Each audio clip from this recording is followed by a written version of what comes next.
Hey, it's Clay, and this will be a video chart on ticker symbol TTNP. We will take a look at the 30-minute time frame. Real quick, if you're not quite sure what I mean by 30-minute time frame, I offer a quick explanation video there where I will explain in detail.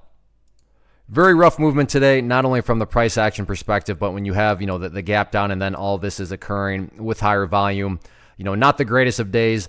But from a trading perspective, actually a very interesting setup now going forward. And this will mean a little bit more to those of you that have traded for a while. But those of you who have traded for a while, I'm sure you've seen stocks that gap down, but then after the gap down, the price just does something like this, or it just drifts lower and lower throughout the course of the day. But that didn't happen here. The price actually was able to get some sideways price movement. Now, don't get me wrong, and I really wish I could say trading was this easy. Just because the price gapped down and then went sideways does not mean that this is for sure the bottom. Now, is that at least a logical thought to have? Yeah, absolutely. Case in point, let's just say that the price was still just dropping and dropping and dropping, and then I'm not sitting here saying, hey, yeah, it's looking like this could be the bottom. You would be totally justified to say, what are you talking about? The price is going down and down and down. But that's not the case here. The price is going sideways. So again, does that mean it's a guaranteed bottom? No. Is it at least a logical thought to have? Yeah, absolutely. So if this is indeed some sort of bottom, well, then the first level that absolutely needs to hold, and nothing fancy behind this other than, well, 17 cents is the bottom right now because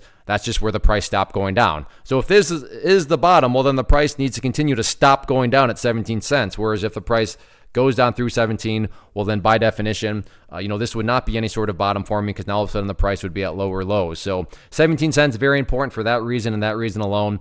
What about levels of resistance? So if this is some sort of bottom that's formed and the price decides to start to work its way back upwards, let's talk about a couple areas of resistance. Initial area of resistance, keep an eye on, going to be right up there at the 19 cent mark. 19 cents is essentially where every single little bounce that occurred throughout the afternoon got rejected from.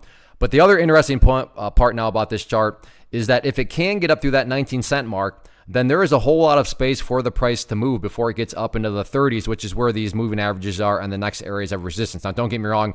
I'm not saying that if the price breaks, above 19, then within, 20 minutes, the price is going to be up above 30 cents. My point is that just because of that gap down, it's created quite a bit of space on the chart. So that can always make snapback bounces pretty worthwhile. So will that happen? Only time will tell, but it's at least worth keeping an eye on. So we'll see if this is some sort of bottoming that's forming or not, and if there can be some sort of, even if it's just a dead cat bounce back to the upside from the trading perspective, those can be quite profitable.